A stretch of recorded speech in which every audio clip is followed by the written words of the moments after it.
네, 그러면 수입팀 최종 발표 시작하도록 하겠습니다. 발표를 맡은 장건 강구덕입니다. 저희 팀원은 다음과 같이 5명으로 구성되어 있고 목차는 다음과 같은 순서로 진행하도록 하겠습니다. 우선 저희는 작지만 심플하고 쌍박한 일기장이라는 컨셉으로 AI를 통해 사용자의 일기 속 감정과 키워드를 분석해주는 웹 서비스를 제작했습니다. 우선 데모 영상부터 보고 넘어가도록 하겠습니다. 구글에 저희 사이트를 검색해서 들어갑니다. 사이트에 들어가게 되면 랜딩 페이지가 나오게 되고 카카오 로그인을 통해서 로그인을 하게 되면 사용자의 대시보드가 나오게 됩니다. 이제 일기를 한번 써보도록 하겠습니다. 일기를 작성하고 저장하기 버튼을 누르면 키워드와 감정이 분석돼서 나오는 것을 볼 수 있고 분석된 키워드를 기반으로 썸네일까지 자동으로 제작해주고 추천해주는 것을 볼 수 있습니다. 이제 목록에서는 일기를 확인할 수 있고요. 다음에 검색 한번 해보도록 하겠습니다. 고기 회식이라는 단어로 검색을 했을 때 방금 작성한 일기가 잘 나오는 것을 확인할 수 있고요. 그리고 달력으로 모아보기 창에서는 귀여운 감정 이모티콘들과 함께 저희가 한 달 동안 어떤 감정들의 일기를 작성을 했는지 한눈에 모아볼 수 있습니다. 다음으로 저희가 프로젝트를 진행하면서 사용했던 기술 스택들인데요. 카카오 아이클라우드를 기반으로 웹 서비스를 구축을 했고 Next.js 버전 13과 스프링부트 버전 2.5.4를 기반으로 했습니다. 그래서 저희는 구현에 들어가기 전에 설계 단계부터 차근차근 하고 넘어갔는데요. 요구사항 명세서를 상세히 작성하고 피그마를 통해서 UI 디자인을 하였으며 저희 서비스에 맞는 데이터 모델링 과정까지 진행을 했습니다. 이때 저희가 고민했던 점이 어떤 DB를 사용할까를 많이 고민을 했었는데요. RDBMS와 NoSQL 두 개 중에 제 개발 초기에 스키마 변환이 좀 이루어질 수 있기 때문에 비교적으로 스키마 변환이 자유로운 NoSQL을 선택했고 그 중에서도 레퍼런스가 가장 많은 몽고DB를 선택해서 사용했습니다. 다음으로 저희가 중요하게 생각한 것은 API 정의였습니다. 저희 팀은 이 API가 이 서비스에 있어서 중요한 연결고리라고 생각을 했기 때문에 모든 API에 대해서 요청과 응답의 종류와 형식을 지정을 해놓고 그리고 응답에 대해서도 정상 응답뿐만 아니라 에러 응답과 선택 코드 등을 모두 지정을 해놔서 어떤 요청에 대해서 왜 이런 응답이 오는지 명확하게 알 수 있도록 했습니다. 이 구조도가 저희가 처음에 설계한 인프라 구조입니다. 우선 이번 실무 프로젝트에서 제시된 조건들을 모두 만족하면서도 저희 서비스에 최적화된 구조로 만들려고 노력을 했고요. 우선 VM들은 모두 카카오 아이클라우드에서 만들 수 있는 최소 사양으로 구축을 했고 그리고 멘토님의 조언에 따라서 보안을 강화하기 위해 웹서버 또한 프라이빗 서버 내간에 구축을 했습니다. 또한 웹서버 앞에 있는 로드 밸런서에는 SSL을 적용해놨고 그리고 WAS 앞에도 로드 밸런서를 적용해서 이중화를 했습니다. 또한 프라이빗 서브넷을 외부와 연결시키기 위해서 NAT를 사용을 했습니다. 다음으로 보안 정책인데요. 저희는 각각의 VM에 대해서 최소한의 보안만 허용하면서 개발을 진행을 했고요. 특히 이제 프라이빗 서브넷 안에서도 이제 서브넷 안에 있다고 모두 연결되는 것이 아니라 직접 사용하고 있는 VM들끼리만 연결이 가능하도록 했습니다. 다음으로 이제 웹 서비스 구현인데요. 저희는 구현에 앞서서 플로우 워크 전략을 바탕으로 풀 리퀘스트 및 코드 리뷰 문화 도입 등 형상 관리 규칙을 먼저 정하고 도입했다는 것을 알려드리면서 그리고 저희가 프론트엔드에서는 서버 사이드 렌더링이 가능해서 SEO에 최적화된 Next.js를 사용하였고요. 그리고 테일윈드 CSS를 사용해서 반응형 웹 및 다크모드에 대응할 수 있었습니다. 또 빠른 시일 내에 웹 앱 형식의 앱까지 출시할 수 있었고요. 다음으로 모든 인풋 데이터에 대해서 유효성 검증 로직을 추가했습니다. 따라서 들어오는 데이터에 대해서 한 번 더 검증 과정을 거치고 넘어가게 했고 그리고 HTTP 선택 코드와 에러 메시지를 통한 예외 처리까지 진행을 해주었습니다. 다음으로 저희 서비스에 대해서 말씀드리도록 하겠습니다.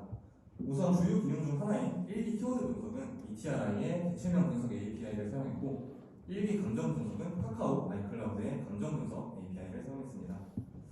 이 두 가지 분석이 모두 끝나면 분석된 키워드를 기반으로 언스플래시 API를 사용해 썸네일을 생성해주고 추천해주는 방식으로 서비스를 구현했습니다. 다음으로 저희는 사용자의 검색을 조금 더 편리하게 지원하기 위해서 검색 엔진으로서 일라스틱서치를 도입했습니다.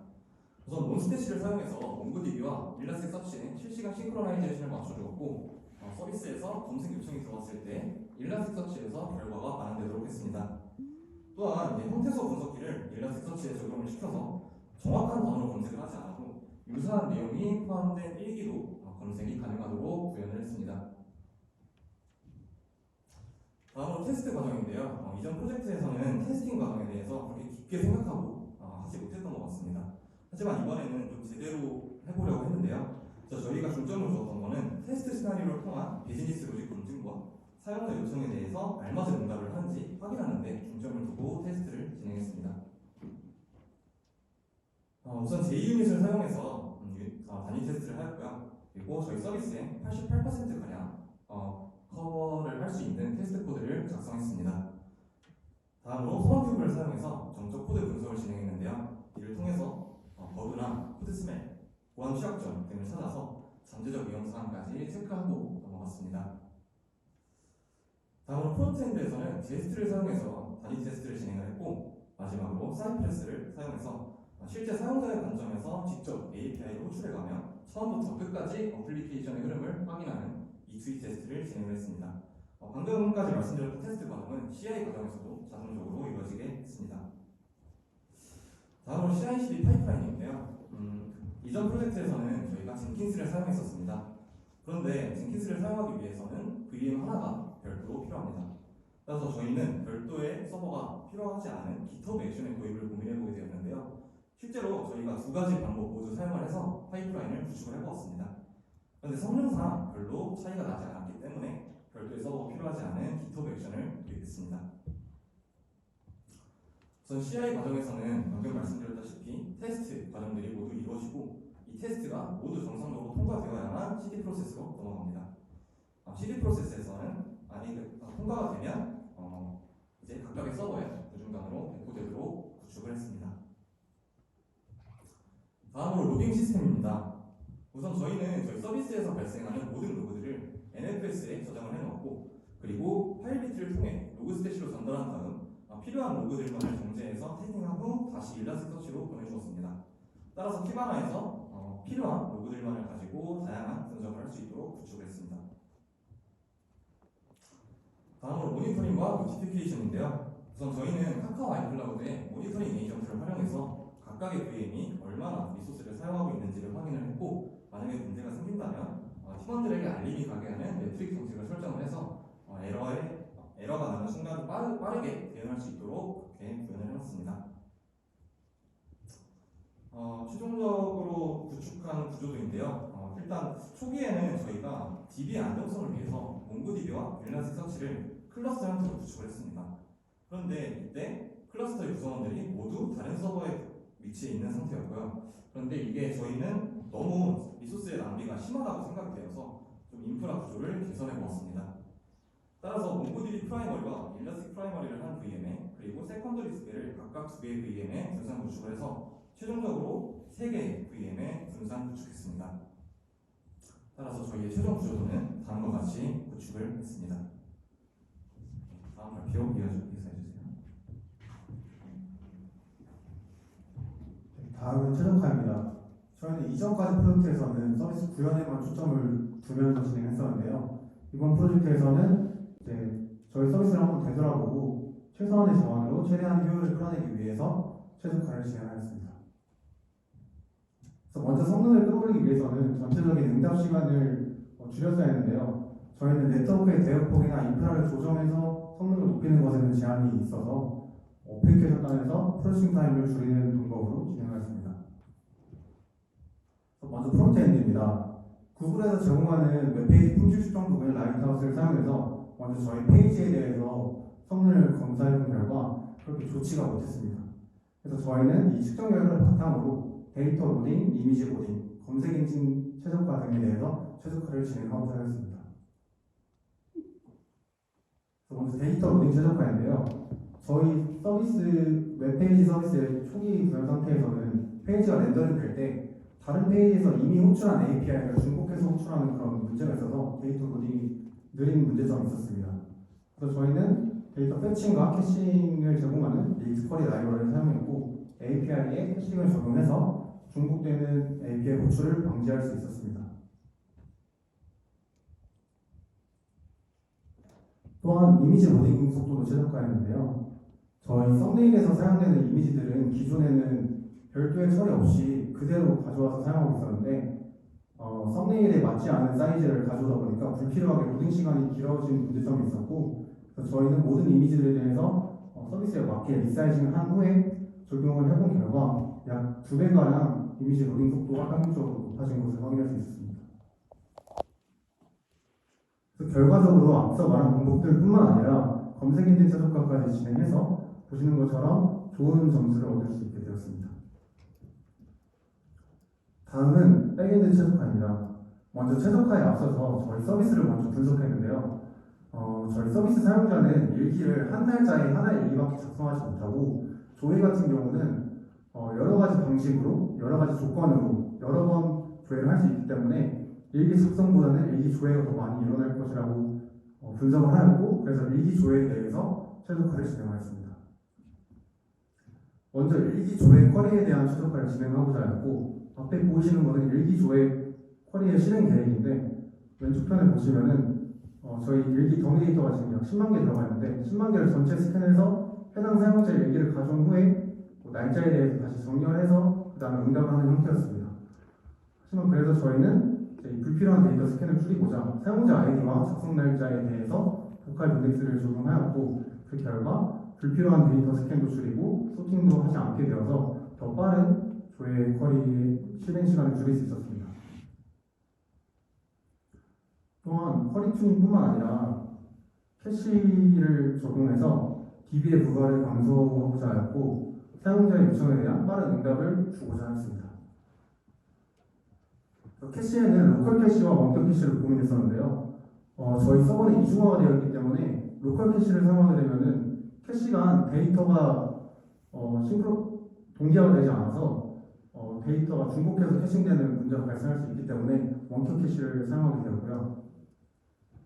그래서 원격 캐시 중에서는 참고 자료가 많고, 또한 KCI에서도 제공하고 있어서 구축하기 쉽고 모니터링도 제공하고 있는 레디스를 사용하였습니다. 그래서 앞서 말한 방법들을 적용하면서 동일한 조건으로 성능 테스트를 진행해본 결과 쿼리 튜닝을 진행했을 때 향상하였고, 캐싱까지 또 적용했을 때 더 향상했던 결과를 확인할 수 있었습니다. 또한 추가적으로 성능 테스트를 진행하면서 리소스 사용량 모니터링도 같이 진행하였는데요. 왼쪽에 보시면은 CPU 100%를 찍을 때 메모리량은 비교적 여유로운 것을 확인할 수 있었습니다.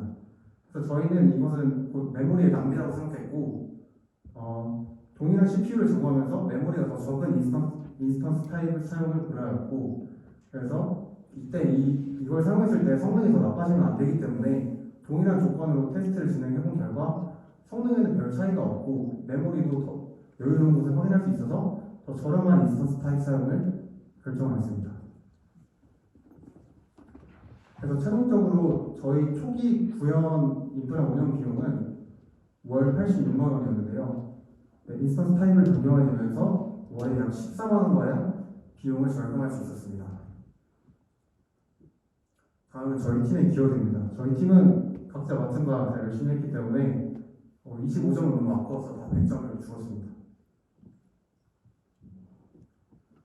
네, 이번 아카데미를 참여하면서 클라우드 상에서 프로젝트를 진행하면서 트렌디하고 실무에서 사용되는 다양한 기술들을 접할 수 있었던 기회였었던 것 같고, 또한 교수님들과 멘토분들의 지도를 통해서 프로젝트를 진행하면서 어떤 흐름을 가져가야 되는지, 또 이때 어떤 고민을 해야 되는지 알 수 있었던 좋은 기회였습니다.